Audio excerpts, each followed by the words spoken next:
ছাত্র রাজনীতি করাটার মধ্যে একটা দেশের প্রয়োজনীয়তা আছে।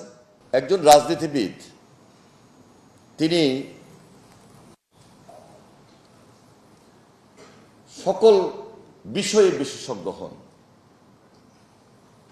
সেটা প্রাণী সম্পদ বা মৎস্য মন্ত্রণালয় হোক, পানি সম্পদ মন্ত্রণালয় হোক, শিক্ষা মন্ত্রণালয় হোক, অথবা দুর্যোগ এবং ত্রাণ মন্ত্রণালয় হোক, যে কোনো ডিপার্টমেন্টের যিনি এক্সপার্ট তিনি রাজনীতিবিদ। যদি তিনি প্রকৃত রাজনীতিবিদ হতে চান,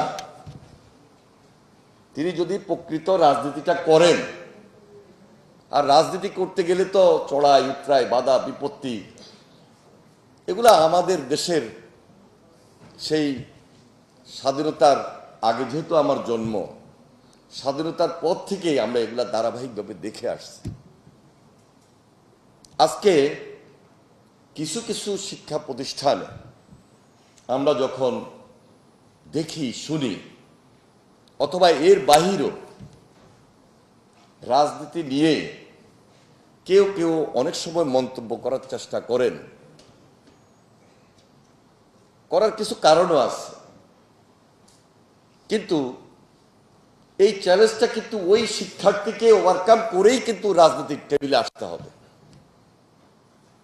ছাত্র রাজনীতি করব না, করা যাবে না, যদি করা যাবে না করব না এই কথা যদি আমার আপনাদের মতো যারা এই বিশ্ববিদ্যালয় বলেন আর বিশ্ববিদ্যালয়ের বাইরে অন্য কোনো শিক্ষা প্রতিষ্ঠানের কথা বলেন, যদি আমরা বলি যে না আমি রাজনীতি করব না, বা রাজনীতি করাটা মানায় না, বা ছাত্র রাজনীতিটা এখন আর সেই ভালো পরিবেশে নাই, এই কথা বলে আমি নিজেকে নিয়ন্ত্রণ করে রাখলাম, ক্ষতিটা কিন্তু দেশের, ক্ষতিটা কিন্তু আপনার প্রকারান্তে। এই জন্য ছাত্র রাজনীতি করাটার মধ্যে একটা দেশের প্রয়োজনীয়তা আছে, পরিবারের প্রয়োজন আছে, সমাজের প্রয়োজন আছে।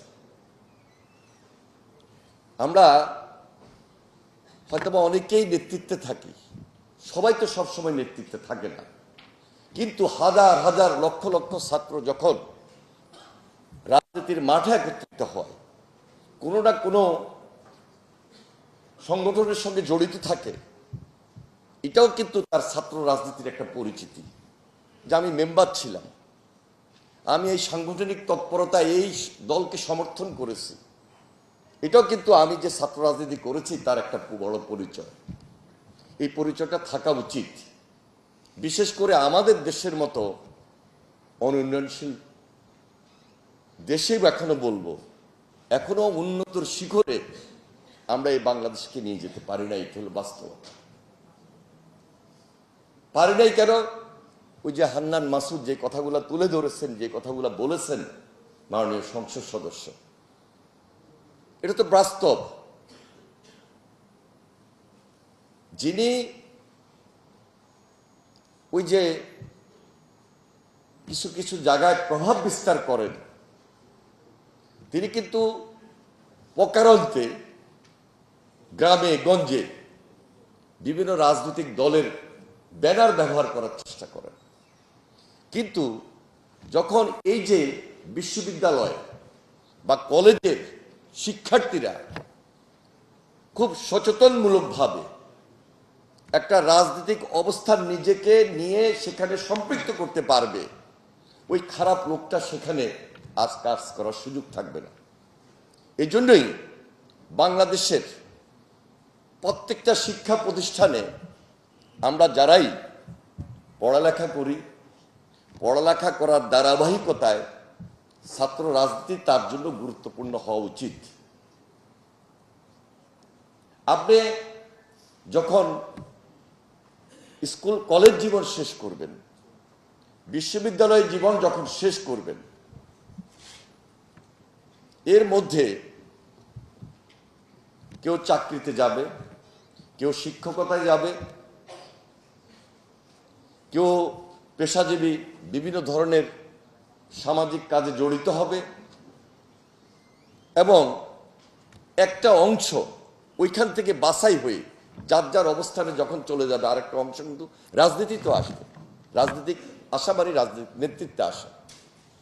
যদি আমরা এটা কন্টিনিউ না করতে পারি, তাহলে ওই খারাপ লোকগুলার কাছে যখন নেতৃত্ব চলে যাবে, আপনার ওই শিক্ষা, আপনার ওই মেধা, আপনার ওই দক্ষতা, আপনি যে বিভিন্ন সাবজেক্ট ভিত্তিক বিশেষজ্ঞ হচ্ছেন, এটা কোথায় গিয়ে আপনি অ্যাপ্লাই করবেন, কোথায় গিয়ে কাজে লাগাবেন, যদি সঠিক জায়গায় যদি আপনার নেতৃত্ব ঠিক না থাকে। এই জন্য যিনি রাজনীতিবিদ, তিনি প্রকৃত বিশেষজ্ঞ। তিনি দেশের জন্য, দশের জন্য নেতৃত্ব দিয়ে প্রত্যেকটা ডিপার্টমেন্টকে যখন একটা সুশৃঙ্খল অবস্থানের মধ্যে তৈরি করে নিয়ে আসবেন, তখন আপনার ওই দক্ষতা, ওই বিশেষজ্ঞতাটাকে কাজে লাগানোর মতো সুযোগ থাকবে, নাহলে থাকবে না। এই জন্যই সর্বপ্রথম যে আলোচনাটা দিয়ে আজকের এই মিটিংটা শুরু হয়েছিল, যে রাজনীতির প্রতি, ছাত্র রাজনীতির প্রতি যে একটা বিমুখতা, এখান থেকে আমাদেরকে বের হয়ে আসতে হবে। বের হয়ে এসে আজকে অতীত যে ছাত্র রাজনীতির ভাবমূর্তি, এটাকে রক্ষা করেই আমাকে ছাত্র রাজনীতিটাকে সফলতার দিকে নিয়ে যেতে হবে। কোনোভাবেই আজকে ছাত্র রাজনীতির নামে, পার্লামেন্টেও সেদিন বলেছিলাম, ছাত্র রাজনীতির নামে যে সমস্ত অপরাজনীতি হওয়ার সুযোগ অনেকে চান, করে নেন, অথবা এই যে ভাবমূর্তি ক্ষুণ্ণ করেন, কালিমা লেপন করেন, ওই সমস্ত অপকর্মগুলা বাদ দিয়ে প্রকৃত ছাত্র রাজনীতির ধারাবাহিকতা